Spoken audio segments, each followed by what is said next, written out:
ایک دفعہ کا ذکر ہے کہ ایک چھوٹے سے گاؤں میں احمد نام کا ایک سمجھدار شخص رہتا تھا۔ وہ اپنی سمجھداری، حکمت اور اسلامی تعلیمات کے علم کی وجہ سے کافی مشہور بھی تھا۔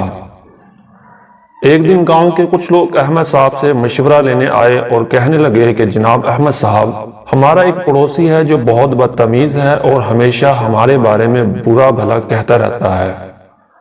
ہم اس کا مقابلہ کرنا چاہتے ہیں، لیکن ہمیں ڈر ہے کہ اس سے مزید جھگڑے پیدا ہو جائیں گے۔ آپ ہمیں بتائیں کہ ہمیں کیا کرنا چاہیے۔ احمد صاحب نے ان کی حالت زار سنی اور فرمایا کہ خاموشی سب سے طاقتور ہتھیار ہے۔ اگر کوئی آپ کے بارے میں برا کہے تو زبان سے جواب نہ دیں، بلکہ خاموشی اور صبر سے جواب دیں۔ جیسا کہ کلام مقدس میں آتا ہے وَعِبَادُ الرَّحْمَنِ الَّذِينَ يَمْشُونَ عَلَى الْأَرْضِ هَوْنًا وَإِذَا خَاطَبَهُمُ الْجَاهِلُونَ قَالُوا سَلَامًا، اور رحمان کے بندے وہ ہیں جو زمین پر آسانی سے چلتے ہیں اور جب جاہل ان سے سختی سے بات کرتے ہیں تو وہ سلام کہہ کر خاموشی سے گزر جاتے ہیں۔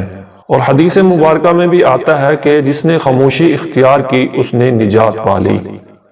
لوگ احمد صاحب کی عقل مندی سے متاثر ہوئے اور اس کی نصیحت پر عمل کرنے کا پختہ ارادہ کیا۔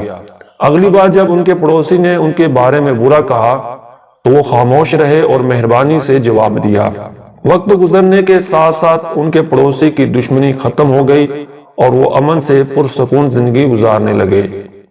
احمد صاحب کی بتائی ہوئی اسلامی حکمت پر مبنی تعلیمات پورے گاؤں میں پھیل گئی اور جلد ہی لوگوں نے اپنی روزمرہ کی زندگی میں خاموشی کی طاقت پر عمل کرنا شروع کر دیا۔ انہوں نے سیکھا کہ اگر اختلافات اور لڑائی جھگڑے میں صبر اور خاموشی کو اختیار کیا جائے تو انسان کسی بھی رکاوٹ پر قابو پا کر پرسکون زندگی گزار سکتا ہے۔ آخر کار احمد صاحب کی بتائی ہوئی اسلامی تعلیمات نے گاؤں میں پیار و محبت اور اتحاد کے ذریعے پرسکون ماحول کو پیدا کر دیا، اور اس کے بعد آنے والی نسلیں بھی خاموشی کی طاقت پر عمل کرتی رہیں۔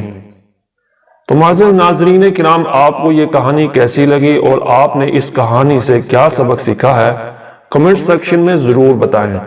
اور مزید اس طرح کی بامقصد کہانیاں سننے کے لیے اور اپنے بچوں کی بہترین تربیت کے لیے ہمارے یوٹیوب چینل بامقصد کہانیاں ضرور سبسکرائب کریں اور بیل آئیکن کو آن کریں تاکہ ہماری ہر آنے والی نیو ویڈیو آپ تک بر وقت پہنچ سکے۔